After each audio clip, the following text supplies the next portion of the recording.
में चोरी का बड़ा खुलासा, लेकिन जब सच सामने आया तो सब रह गए हैरान। नमस्कार, आप देख रहे हैं डीकेबीटी न्यूज और मैं हूं आपका दोस्त डीके पांडे। जिस घर में चोरी हुई उसी घर का अपना निकला मास्टरमाइंड। जी हां, भतीजे ने ही रची थी लाखों की चोरी का साजिश और पूरा मामला है रोहतास जिले के डालमिया नगर थाना क्षेत्र के, जहां नंद कुमार के घर में लाखों की चोरी हुई है। गहने, नकदी सब कुछ गायब हो गए और परिवार में मचा है हड़कंप। दर्शकों, करीब 4 लाख रुपए की कैश और लाखों की गहने की चोरी हो गई। जिसमें बाद में पुलिस हरकत में आई। पुलिस ने जब जांच शुरू की तो सब की सुई घर के अंदर ही घूमने लगी और फिर जो सच सामने आया वो किसी फिल्म की कहानी से कम नहीं था। वादी का अपना भतीजा नितिन कुमार निकला ही इस पूरी का चोरी का मास्टरमाइंड। यानी जिस घर पर विश्वास था वहीं से निकली सबसे बड़ी साजिश। लेकिन कहानी यही खत्म नहीं होती। इस केस में एक नया बड़ा ट्विस्ट है। दर्शकों, नितिन कुमार ने जो पैसे चोरी किए उसमें से 1 लाख रुपए साइबर कैफे के जरिए अपने खाते में जमा कराए, लेकिन बाकी 3 लाख रुपए ई रिक्शा यानी इलेक्ट्रॉनिक रिक्शा से लौटते वक्त उससे ही लूट लिए गए। जी हां, चोर खुद लूट का शिकार बन गया। जब पुलिस ने ई रिक्शा चालक और उसके साथी से पूछताछ की तो दोनों ने सच उगल दिया। उन्होंने कबूल किया कि मथुरी पुल के पास उन्होंने नितिन से मार पीट कर पैसे छीन लिए। इसके बाद पुलिस ने दोनों को गिरफ्तार कर लिया और ई रिक्शा को भी जब्त कर लिया। डीएसपी साइबर ने प्रेस कॉन्फ्रेंस में बताया कि कार्रवाई के दौरान 8 लाख रुपए के गहने बरामद किए हैं। साथ ही एक देसी कट्टा और 6 जिंदा कारतूस भी पुलिस ने जब्त किए हैं। यानी ये मामला सिर्फ चोरी का नहीं है बल्कि हथियारों से जुड़ा बड़ा अपराध भी निकला। इस पूरे मामले में एक बार फिर सवाल खड़ा कर दिया है, क्या अब अपने पर ही भरोसा करना मुश्किल हो गया है?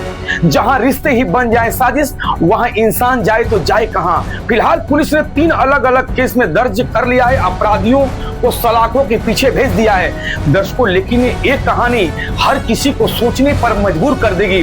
कैमरामैन के साथ मैं डीके पांडे और हमारे कैमरामैन ब्रह्म प्रकाश, और आप देख रहे हैं दैनिक कड़क बिहार टाइम्स, निर्भीक और निष्पक्ष देश की धड़कन। और 8:30 बजे नंद कुमार जो वादी हैं उनके द्वारा एक सूचना दिया गया कि उनके घर से 4 लाख रुपए और कुछ गहना जो है जो गोदरेज के लॉकर में रखा गया था उसे किसी अज्ञात व्यक्ति के द्वारा चोरी कर लिया।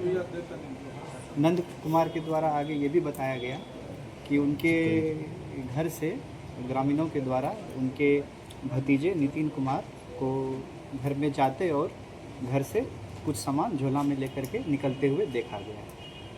सूचना के सत्यापन एवं आवश्यक कार्रवाई के लिए वरीय पदाधिकारी को सूचना देते हुए एक टीम का गठन किया गया।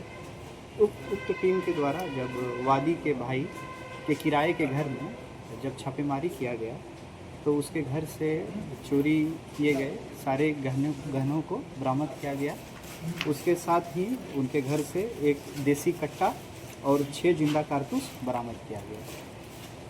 वादी के भतीजे नितिन कुमार से जब पूछताछ किया गया तो उसके द्वारा बताया गया कि साइबर कैफ़े में 4 लाख में से 1 लाख रुपए वो अपने खाते में साइबर कैफ़े के माध्यम से अपने खाते में डलवाया है।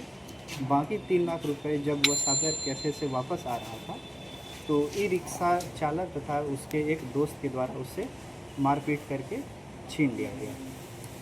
उक्त टीम के द्वारा अग्रतर अनुसंधान के क्रम में जब ई रिक्शा चालक राजू कुमार और उसके दोस्त अनु कुमार से पूछताछ किया गया तो दोनों के द्वारा अपराध को स्वीकार किया गया तथा बताया कि मथुरी पुल के पास इन दोनों के द्वारा नितिन कुमार के पास से 3 लाख रुपए छीना गया है। इस पूरे घटनाक्रम में डालमिया नगर थाने में कुल 3 प्राथमिकी दर्ज किया गया है। चोरी किए गए संपूर्ण गहने जिसकी अनुमानित राशि लगभग 8 लाख रुपए, 3.5 लाख रुपए, एक देसी कट्टा, 6 जिंदा कारतूस तथा ई रिक्शा को बरामद किया गया तथा 2 अभियुक्तों को गिरफ्तार किया गया है तथा एक विधि विरुद्ध बालक को निरुद्ध करके अग्रतर विधि सम्मत कार्रवाई की जाएगी। धन्यवाद।